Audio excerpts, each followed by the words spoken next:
Olá pessoal, tudo bem? O tema da nossa videoaula de ciências dessa semana é alimentação saudável.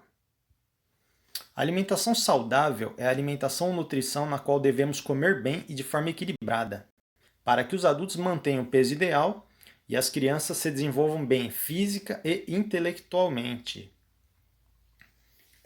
Nessa imagem temos alguns alimentos que devemos consumir no nosso dia a dia para ter uma vida mais equilibrada e plena, tá?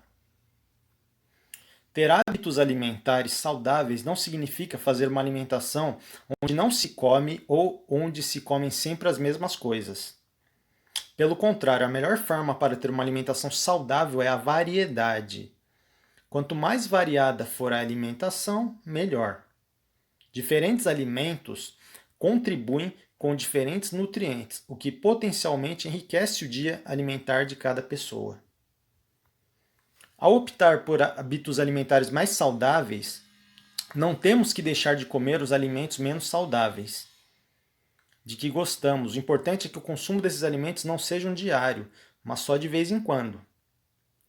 Os produtos hortícolas, frutos, cereais e leguminosas são alimentos ricos em fibra, vitaminas, sais minerais e com baixo teor de gordura. Por isso, devem ser os alimentos mais consumidos no dia a dia. A maior parte das calorias que consumimos devem ser provenientes de alimentos de origem vegetal. Não se deve consumir mais energia do que aquela que se consegue gastar. Caso contrário, haverá acumulação de gordura e aumento de peso. A alimentação, entre muitas outras funções, assegura a sobrevivência do ser humano, fornece energia e nutrientes necessários ao bom funcionamento do organismo, contribui para a manutenção do nosso estado de saúde físico e mental, desempenha um papel fundamental na prevenção de certas doenças, como obesidade, doenças cardiovasculares, diabetes, contribui para o adequado crescimento e desenvolvimento das crianças e adolescentes. Alimentação e qualidade de vida. A boa alimentação é a escolha de bons alimentos, olhando principalmente suas composições. Principais composições: carboidratos, proteínas, lipídios.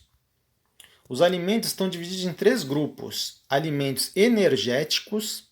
Os alimentos energéticos são aqueles que fornecem energia para todos os processos metabólicos, digestão e absorção dos alimentos, sono e etc. E para os exercícios: andar, trabalhar, brincar, realizados pelo corpo. Podemos dizer que é o nosso combustível. Na sua falta, ficamos sem força muscular, com lentidão nos movimentos, falta de ânimo e vitalidade. Alimentos energéticos: batata, arroz, massa, pão, cereais, aveia, feijão, favas, lentilhas, ervilhas, milho, soja, atum, sardinha, salmão, ovos, carne de frango, vaca, peru e porco, leite, iogurte e queijo. Alimentos construtores: atuam na produção dos tecidos que estão em constante renovação, como o cabelo, a pele, as unhas e os músculos. Os construtores também produzem anticorpos, transportam oxigênio e nutrientes para o sangue, além de regularem o equilíbrio da água. Os principais são proteínas encontradas nas carnes, aves, peixes, ovos, leite e derivados, nozes, feijão, soja e lentilha. Alimentos reguladores: são os que ajudam a metabolizar as proteínas, os carboidratos e as gorduras. Entram aqui os minerais, cálcio e ferro, por exemplo.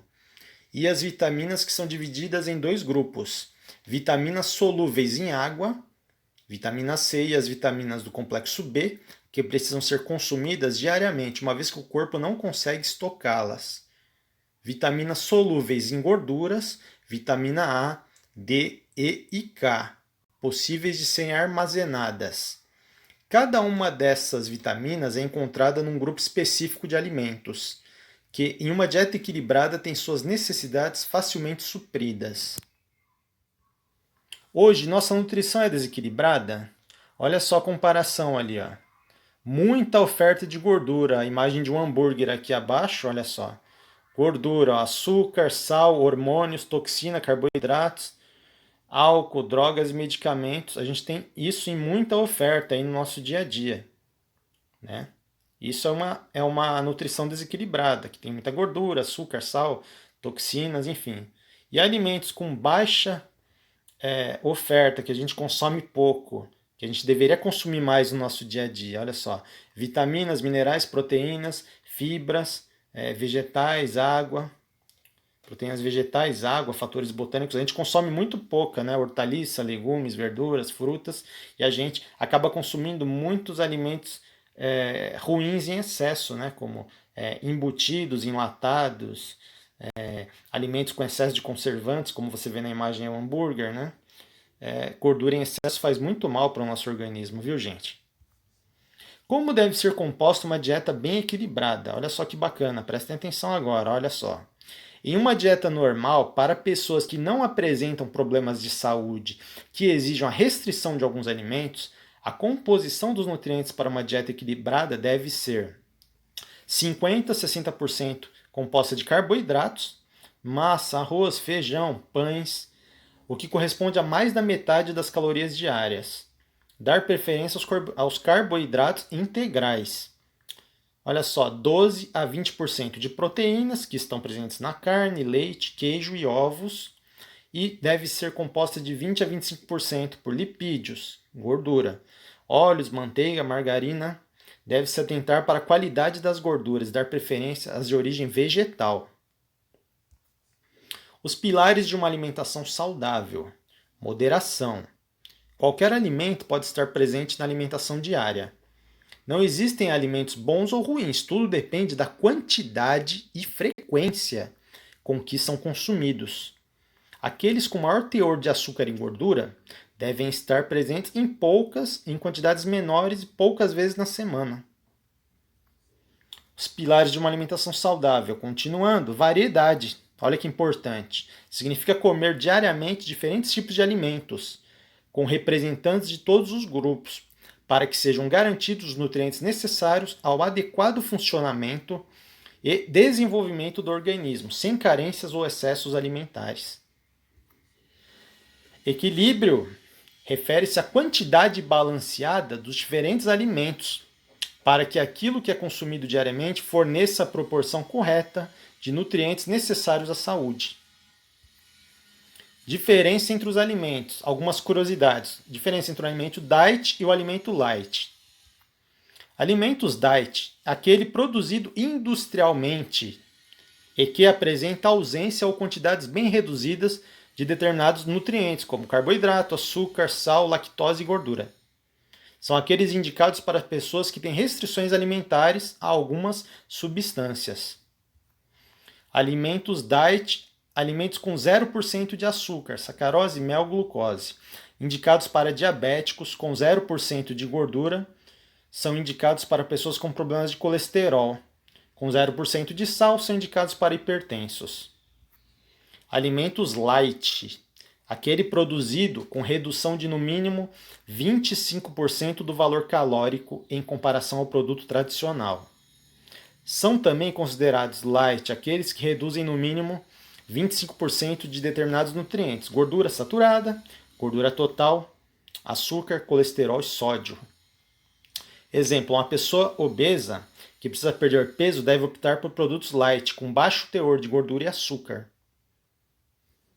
Os produtos zero é caracterizado pela retirada de algum componente do alimento original, com redução das calorias nele contidas. Alimentos sólidos desse tipo devem possuir no máximo 40 calorias em 100 gramas e alimentos líquidos devem possuir no máximo 20 calorias por 100.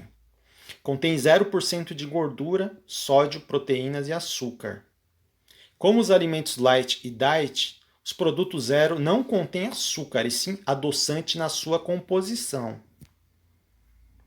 Atenção, cada alimento tem restrição de uma substância, mas tem teor de outra. Por exemplo, chocolate diet tem 0 de açúcar, mas possui a mesma quantidade de gordura dos chocolates comuns. Olha que curioso isso, né? O que é caloria? é a medida de energia que equivale à quantidade de calor necessário para se elevar de 1 grau centígrado 1 grama de água. Como esta unidade de energia é muito pequena, utiliza-se a prática, uma unidade 1000 vezes maior, ou seja, a quilocaloria, abreviada pelas letras KCAL.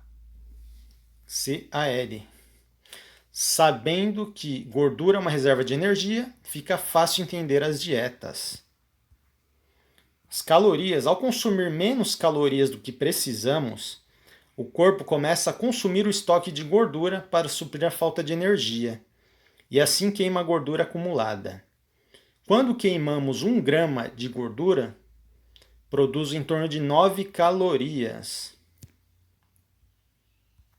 Ok, pessoal?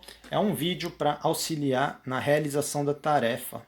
Espero que vocês tenham feito as anotações no caderno. Fiquem com Deus e até a próxima videoaula.